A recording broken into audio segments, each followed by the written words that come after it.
അസ്സലാമലൈക്കും. അത് ടൈം കിട്ടിയില്ലേനു. എന്തൊക്കെയാണ് ക്യാമ്പിൽ പ്രസംഗം? ഇന്ന് ഞാൻ മഗ്‌രിബിന് ശേഷം പ്രധാന പ്രസംഗമൊക്കെ നടത്തും. ഓ ഉമ്മ, ഞാൻ പിന്നെ വേറെ ഇമ്പോർട്ടന്റ് കാര്യം പറയാൻ വിളിച്ചതാ. ഉമ്മക്ക് ഉപ്പൊക്കെ വേണ്ടി ഞാനൊരു സ്വർഗത്തിലൊരു കൊട്ടാരം ഉണ്ടാക്കി വെച്ചത്. ഉമ്മക്ക് ഉപ്പൊക്കെ വേണ്ടിട്ട് ഞാനൊരു സ്വർഗത്തിലൊരു കൊട്ടാരം ഉണ്ടാക്കി വെച്ചിട്ടുണ്ട്. കരയല്ലേ?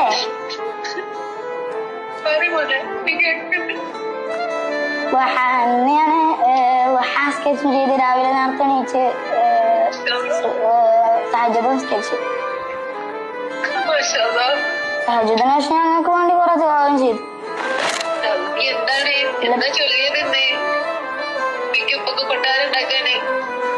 കൊറേ ദുആ ചെയ്തു. വഹാസ്കരിച്ച് അങ്ങനെ കൊട്ടാരം ഉണ്ടായി വരും.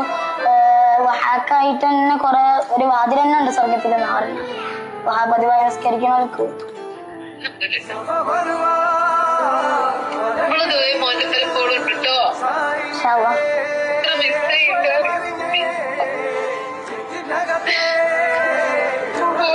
ചായ പിടിച്ചു